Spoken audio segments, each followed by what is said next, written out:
Show with Pat Lopez, where we talk everything real estate. Today my guests are Matthew Braden and Chris Mattioli from GPAR. How are you guys doing? Great, Pat. Good. Thanks, Pat. Great. Okay, so we're going to talk about a bunch of things today, but the first question I have, and I always start off with, Chris, why don't we start off with you, because I know you were a realtor. How did you get it started in real estate?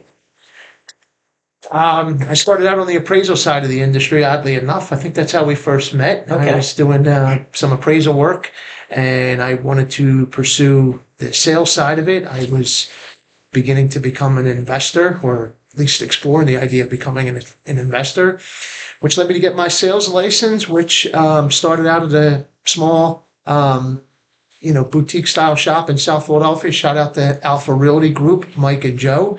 And I was there for about 7 years. And then I went into a larger company in Center City, Philadelphia. And then I got into leadership. I began my management side of my career. Okay, very good.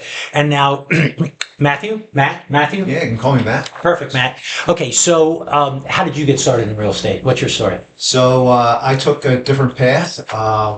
I worked in law enforcement for a period of time at the Philadelphia DA's office, did some work in various departments and whatnot. I left there as the director of operations. From there, I went to Philadelphia City Council and became a chief of staff. So I was there for 4 years, and I was searching for a new career opportunity, and GPAR was looking for a new CEO, and I landed that position. So I head up professional staff of 5 members who serve our members here in Philadelphia. So not a direct path into real estate, okay, but drawing on some different experiences, but most importantly, that legislative background, I think, which is very important to GPAR, is what helped me land this position with GPAR 8 years ago. Okay, and so you're not a realtor? No, I'm not. Okay, you're chief of staff at GPAR? I am the CEO. Oh, CEO, I'm sorry. Okay, and Chris, your position at GPAR? I am the 2024 president of the Greater Philadelphia Association of Realtors. Okay, and that position is for 1 year? Yes. Okay, and then like other associations, they have like after a year, then you're past president. Do you have that kind of stuff as well? Yeah, there's some line officers, and I started out as a committee member. I was a committee member on RPAC, which is the Realtor Political Action Committee. Okay. Then I chaired that committee, and then I became president-elect, and then president, and then you'll be past president for a year. So you're involved for a few years before that 1 year term. So okay, it's a little more than just that 1 year. And then one more question on that, and then we'll jump a little bit subjects. How did you get involved with GPAR? Like how did that happen? So we kind of refer to it as the tap on the shoulder. You usually get recruited by other people that are involved. And Al Perry, who is a past PAR president and a past GPAR president, just some mutual respect, some good business dealings, thought I was a good representation and asked me to get involved, and I did. Okay, perfect. Okay, so now let's get into a little bit of the history. What's the story of GPAR, and what does GPAR stand for? Okay, so it's the Greater Philadelphia Association of Realtors. We've been around since 1908. It's a member-driven association. So as Chris was mentioning, he serves as a volunteer leader.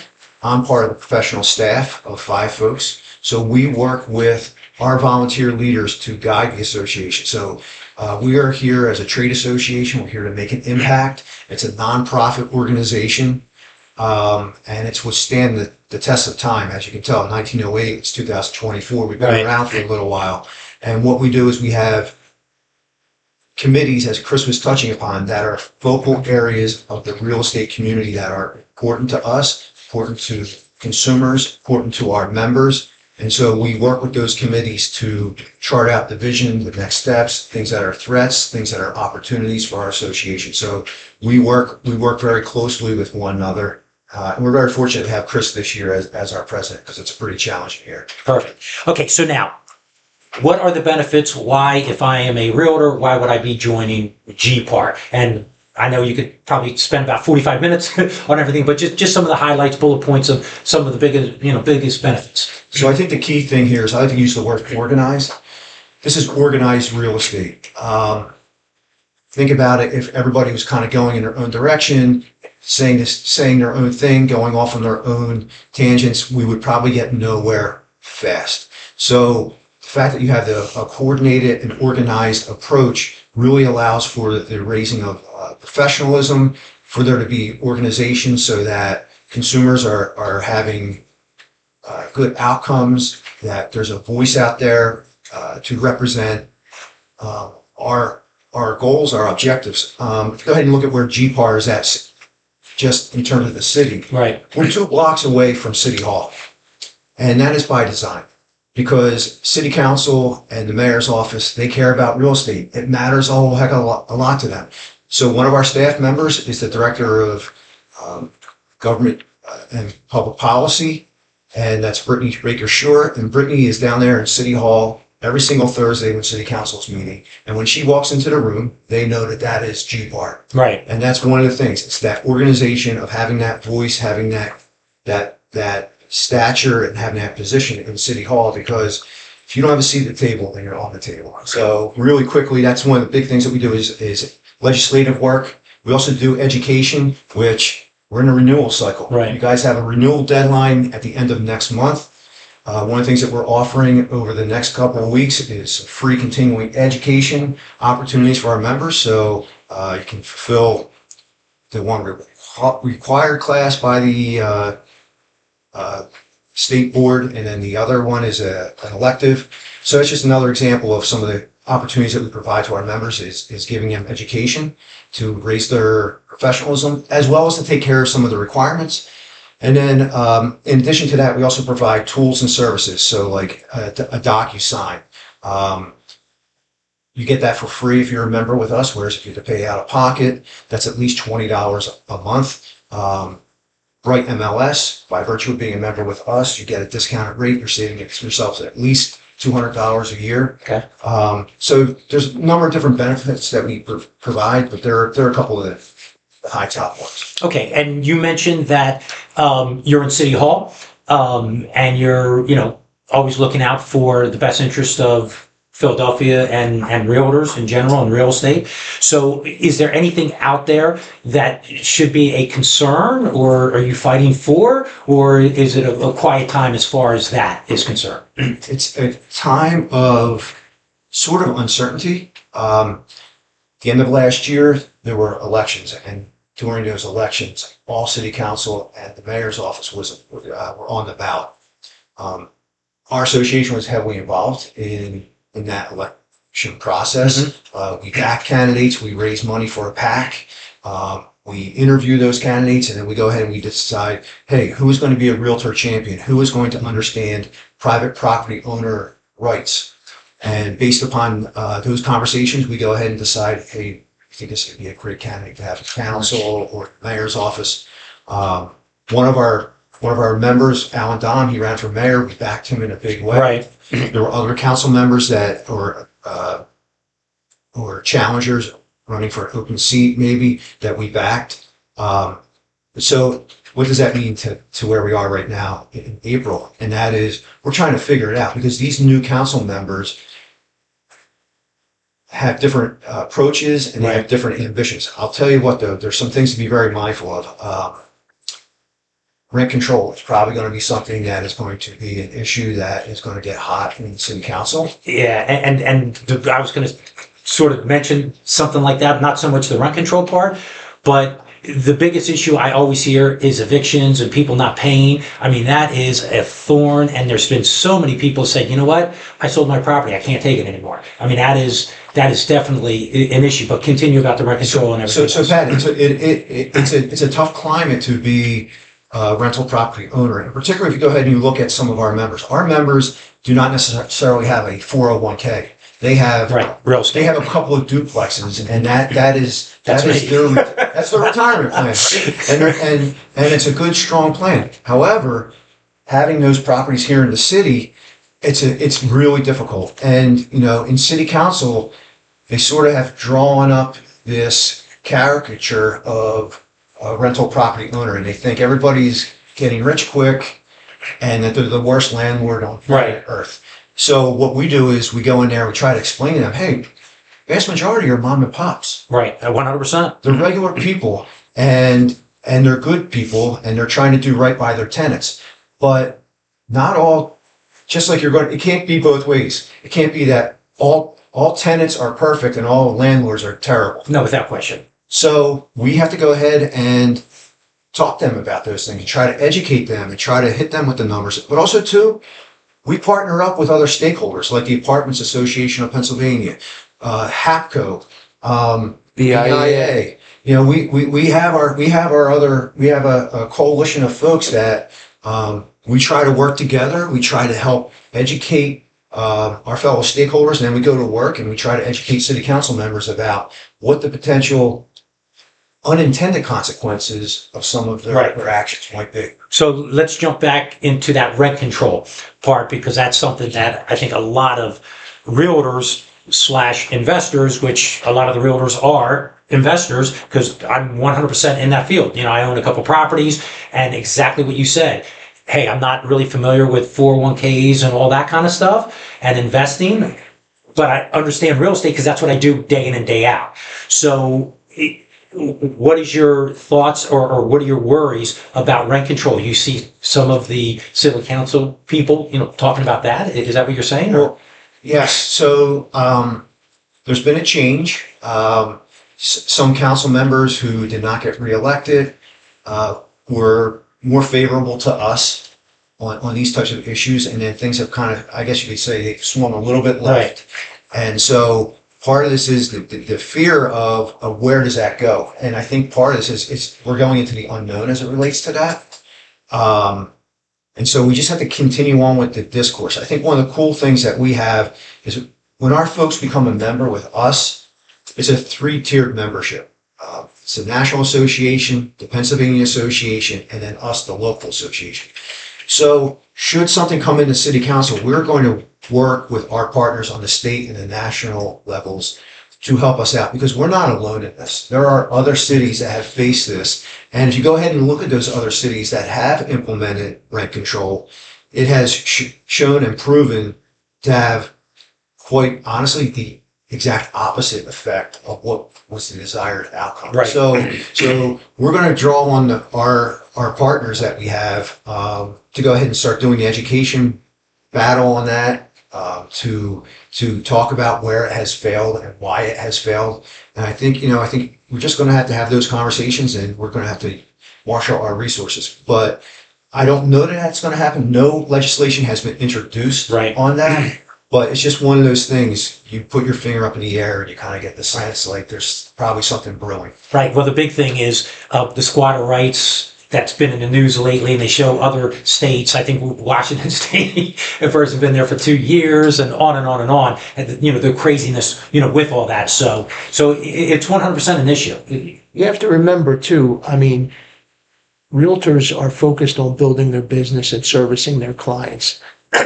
What this allows us is to have this professional staff that is our voice, that organized, united voice, and that seat at the table. And we need that. And it's, I get that question a lot. Well, what am I paying GPAR for? Right. What am I paying these dues for?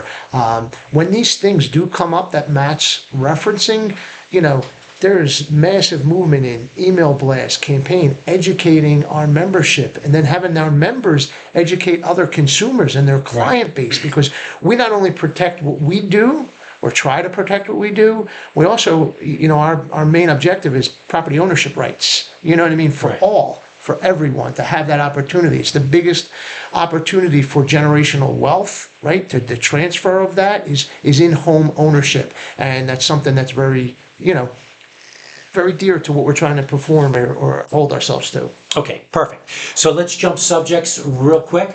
Everybody knows about the proposed, because it's not official, settlement with NAR, and how things are going to change. I don't want to get into the specifics that much. But where is the role of GPAR? Are you helping? Because obviously there's going to need to be new disclosures done. Bright's going to have to eliminate a field if everything goes through. So what is your interaction, and how are you helping the transition? So Pat, I've been on more webinars and Zooms about this thing in the last 3.5 weeks with all levels, from the National Association, the state, And then we met as a board of directors just last week to go ahead and talk about this and to get a good update. Where we are right now is it's still in that understanding phase. And Chris will get more into the practitioner side of things, but just to give a little bit of context, there's more that's, I think I could say, like unknown than actually known. Mm-hmm. If we go ahead and look at one of the key member benefits from the state association are forms. So we have folks who work on the forms committee out there, and then those forms are really good and help our folks do their job day in and day out.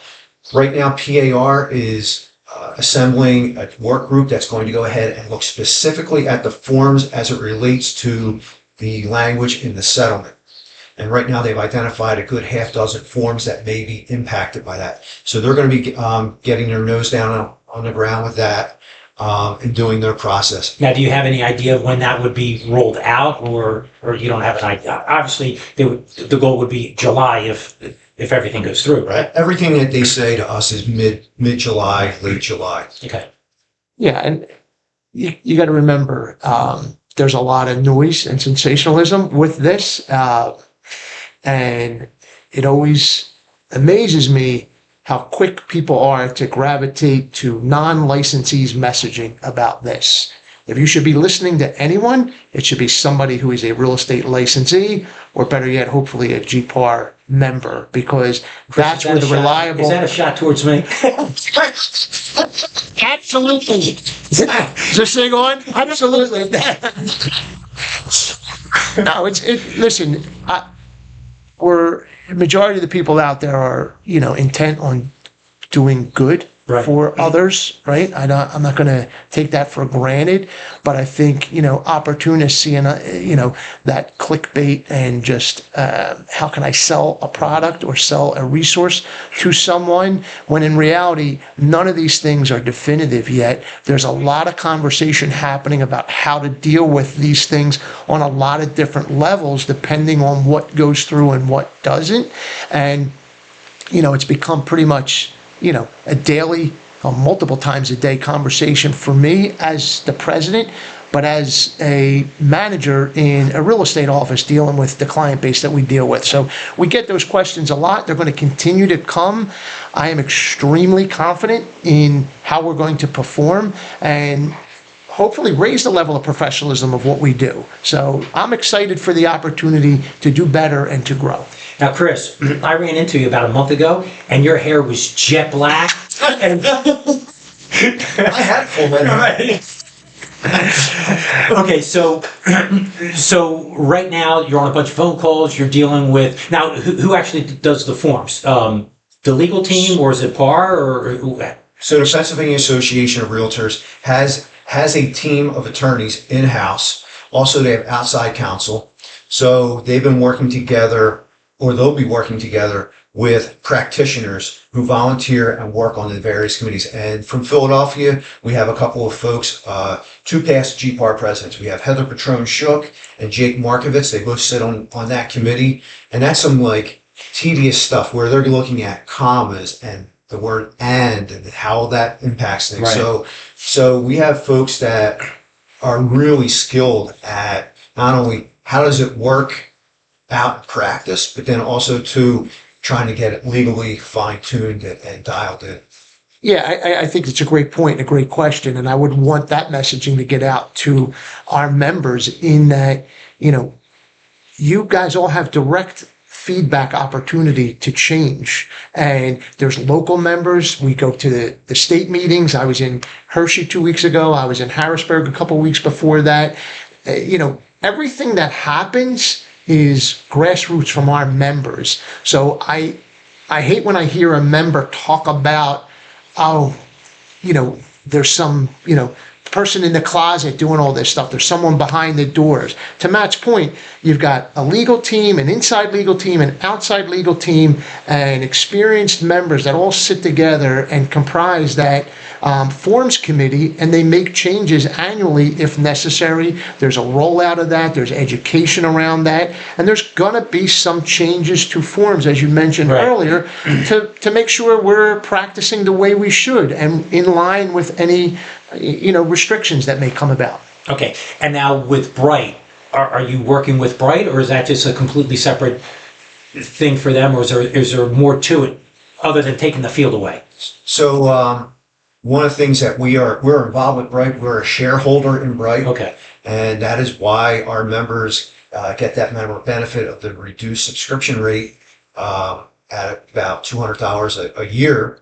But part of the board meeting that we had a couple of weeks ago, or I should say last week, Chris said, hey, look, I think it'd be really good if our folks heard from Bright MLS. So we have their senior VP on there. We had their head of legal counsel. Chris welcomed them in, and it was good because there was some really good information sharing, some updates, because that's a whole other layer into this. So it's not just about the forms, it's about what's the implication for the MLS, because that was part and parcel of this whole lawsuit. So we have a really good working relationship with the Bright MLS folks. I'll be down there for a meeting somewhere in Maryland. I'm not sure where, at the end of the month. But we're in contact with those guys all the time. And we have a member that sits on the board now at Bright MLS. And one of the things that came through with NAR's research and studies is nationally, the MLS is still recognized as the truth. The true source of data information. The other, websites that people like to talk about and that you see their commercials for have all been subject to spam, scamming opportunities, different things.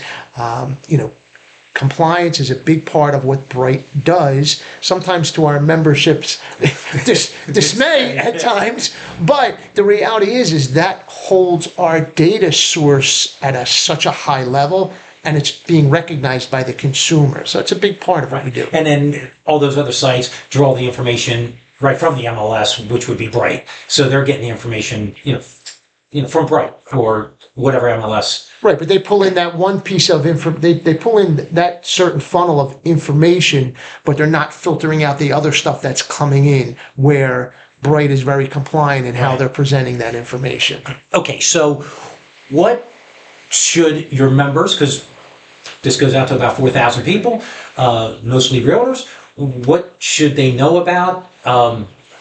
What do you want to say? And because we're going to wrap everything up, and how do they get a hold of you guys? And are you planning any, education or anything? Tell us what's going on. All right, so GPAR.org is our website. For our members, our main way of communicating with you is via email. It's not going to be on the Instagram. It's not going to be on the Twitter or any social. Obviously, we put stuff on social platforms. Right. But the main thing is we connect with our folks via our email. So if you're not subscribed, subscribe. We put everybody in there by default. We have a pretty good open rate. However, it should be even higher. That's our main way of communicating. At the very least, go onto our website. If you do not want to subscribe because your inbox is just jammed all the time, go onto our website from time to time and just check it out. As the forms start to change, and if those changes, we know they're going to change, it's no matter what, we will wait till that work gets done on the state level. And I just want to make this really good, important point. Pennsylvania is well ahead of the game compared to other states. There are some states, there are about 24 of them, Pat, where buyer agency contracts, that doesn't exist. Yeah. So we have been performing at a pretty high level. So some of this stuff, you guys are already doing it. You guys are doing it day in and day out. So I think that's an important thing.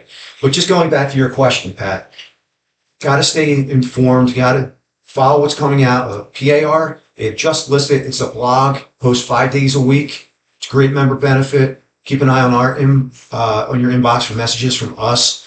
And I'm sure we'll be doing some educational things. We're promoting stuff from PAR as well, just in case you missed it. So the main thing is this. pay attention to those sources and not some of these other ones where, like Chris was just saying, the clickbait stuff, because there's just a lot of stuff out there to just get you to click on it, and it's misinformation. Except for the Real Estate Show with Pat Lopez. Certified. No, I would encourage all members to make sure they have their correct email uploaded to where they are on the mailing list for GPAR.org, but PARealtor.org, and then the NAR sites as well. There's a lot of useful resources there. The engagement is key, and I would love a byproduct of your 4,000, viewers to see a rise in engagement where members get involved, because I have subscribed myself to the theory of, if you do nothing, you're inevitably part of the problem. You have to be proactive. That's what got me involved. And I look at this as an opportunity with all the challenges this year to be able to service other people. And that's what I try to do to a core. About the messaging, facts.realtor, competition.realtor, even that's who we are with just the letter R. .realtor, you could get social assets, you could get all the most up-to-date information. The FAQs are updated, maybe not daily, but I think every other day or so, where any of the new questions that come in, any of the new developments, I get, people say, oh, I looked at that, I read that already. No, it's constantly changing. So those are the ways that, they can get a hold of us, but hear the messaging behind the association and that true source of, up-to-date information. We have a one-stop shop for that, actually, Chris, and that is, you go to GPAR.org, drop down NAR settlement. We have links to all the stuff that Chris just mentioned. So just go there really quick, couple buttons, right there to all that info. Okay, and the last thing, is there any events or that you guys are throwing, anything coming up? Absolutely. Baseball game, May 21st. Yes. YPN, the Young Professionals Network. All ages are invited, but GPAR, we have our Horizons Committee, we have our YPN, social, networking events. There's always those opportunities, but that email just went out yesterday, I think, or the day before. So it's the home plate tailgate. For a really small price, you get a 2-hour tailgate over at Xfinity Live. We're going to have a private off area. Ticket to the game. You get a t-shirt, really cool t-shirt for the event. So that's a great opportunity to go to a ball game, have some fun, network. We have some great sponsors that are supporting that. Also, April is Fair Housing Month. So we have a Fair Housing Month challenge. Next week, we will be having our Fair Housing CE Continuing Ed free class. So you can just register for that. It's available to all members. If you do that class and then you complete NAR's Fair Haven, which is a really cool little thing. It walks you through some fair housing scenarios. It takes less than an hour. If you complete those two things, you go into a drawing for a $200 Visa gift card. Easy peasy, up your game. And we'd love to see a lot of people get into the mix on that. Well, thank you for coming out.